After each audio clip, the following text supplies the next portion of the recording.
Morning all of you. हम अपना part 12 बालक अथवा बालिकाएं पाठ शुरू करेंगे। इसमें हम यहाँ तक कर चुके हैं, अब हम आगे करेंगे। राजा सुलेमान ठहाका लगाकर हंस पड़े तथा बोले, रानी साहिबा, मैं चकित हूँ कि आप एक स्त्री होकर भी स्त्रियों की एक सामान्य गुण को नहीं जान पाई हैं। लड़कियाँ स्वच्छता तथा सज्जा के लिए जन्म से ही ललायित होती हैं। दोनों लड़कियों ने अपने हाथ कोहनियों तक खूब मल कर धोए थे तथा उन्हें तौलिए से भली भांति साफ किया था, परंतु लड़कों ने जल्दी जल्दी केवल कलाइयों तक हाथ धोकर उन्हें तौलिए से साफ कर लिया था। इसी अंतर ने मुझे दोनों लड़कियों को पहचानने में सहायता दी। तो राजा सुलेमान क्या वो करते हैं, जब रानी उनसे पूछते हैं कि आपने पहचाना कैसे कि कौन लड़का है और कौन लड़की है, तो राजा सुलेमान क्या कहते हैं, क्योंकि राजा सुलेमान सबसे पहले तो हंसने लग जाते हैं बहुत बुरी तरीके से, और रानी साहिबा को बोलते हैं कि मैं इस बात से हैरान हूँ कि आप ये नहीं जान पाई कि जो स्त्रियाँ होती हैं या लड़कियाँ होती हैं वो क्या करती हैं, स्वच्छता और सज्जा से रहना पसंद करती हैं, और इसीलिए बचपन से इस चीज़ के लिए फेमस है।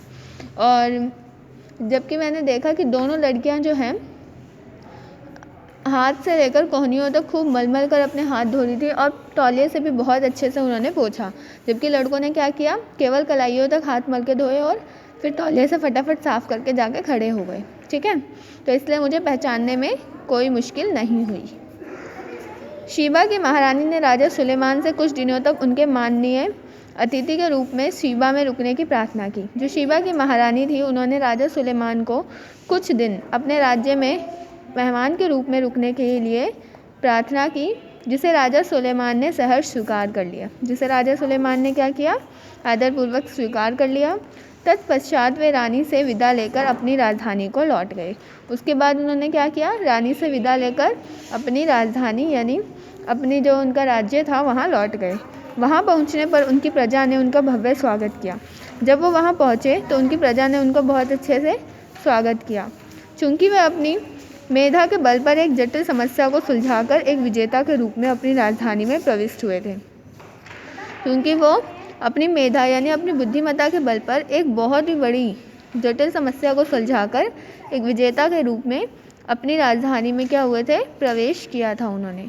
इस घटना ने राजा सुलेमान की ख्याति में चार चांद लगा दिए तथा वे एक विश्व प्रसिद्ध शासक के रूप में पहचाने जाने लगे। और ये जो घटना थी, इस घटना ने राजा सुलेमान की ख्याति में और चार चांद लगा दिए, यानी उनकी जो प्रसिद्धि थी वो और बढ़ने लगी।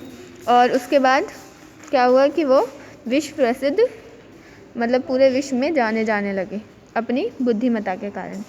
तो इस पाठ का उद्देश्य क्या था?